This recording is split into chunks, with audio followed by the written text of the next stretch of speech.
Helo. Wel, heddiw yma gyda ni sawl peth i wneud. Dyn ni am gweithio ar gyhyra o gwmpas eich hips chi, ac dyn ni am gwneud hynny ar y llawr a hefyd ar y soffa, ond cyn i ni gychwyn, cynnes i fyny.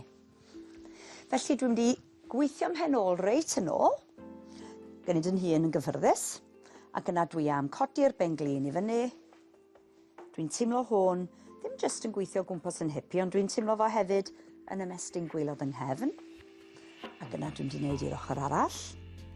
A cofiwch, os oes gennych chi anhawster gwneud am beth bynnag reswm, mi fedrwn ni ddefnyddio sgarff o gwmpas y goes ac yna tynnu fyny.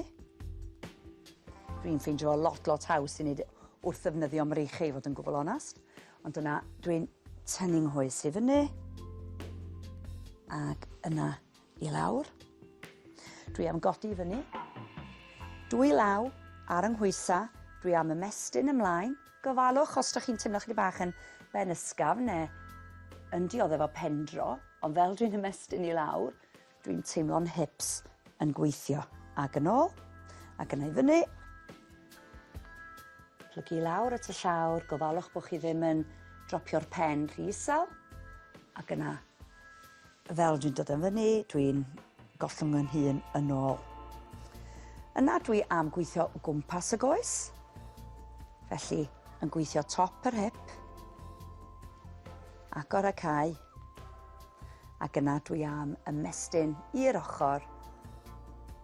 O, dwi'n teimlo'n hun yn ymestyn, ac yna i'r ochr arall, ac yna i lawr. Dwi am cychwyn hefo'r ymarfer yma ar y neistedd. Dwi'n mynd i rhoi yr sgarff o dan yng nghwysa.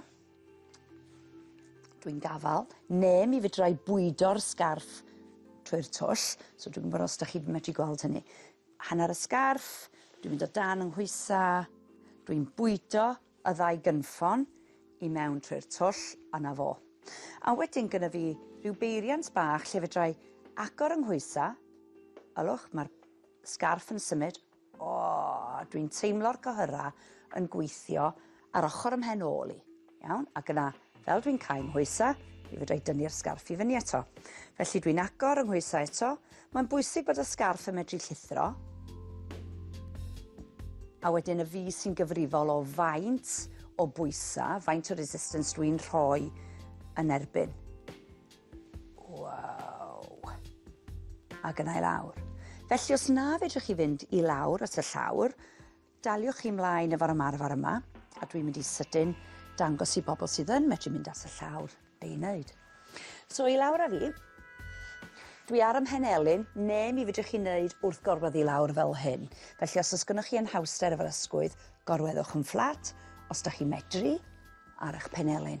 A dyma beth dwi'n mynd i wneud. Dwi'n mynd i agor yng nghoes, dwi'n mynd i gadw'r ddwy droed at ei gilydd, dwi'n ofalus i beidio, gadael i'r hip yma rowlio nôl, ac yna dwi'n cau. Agor a cau. Felly dwi'n mynd i gadw'n llaw yma i wneud yn siŵr bod fi ddim yn rowlio tuag at yn ôl. I bobl sydd chydig bach fwy ffit neu'n gryfach, mi fedrwch chi gyfuno 2 symudiad. Hynny yw, codi'r pen ôl off y llawr ag agor y goes ac yna i lawr. Codi'r pen ôl off y llawr, agor y goes top ac i lawr. A dwi am troi'r ochr arall yn sydyn. So eto gorwedd yn fflat neu ar eich penelyn, dwi'n ofalus i gadw'n ysgwydd dros y penelyn. Dwi'n isio'n braich allan fel yna. Ac yna dwi am cychwyn hefo just agor y goes top. So cofiwch mi fedrwch chi wneud hyn ar eich eistedd hefo'r sgarff.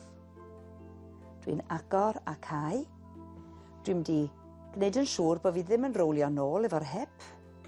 So pan dwi'n gwneud yr ymarfer yma, dwi'n gorfod gweithio sawl man o'r corff. Dwi'n meddwl bod yna unrhyw le sydd ddim yn gweithio, jyst bod rhai manna'n gweithio'n galetach na'r lleill.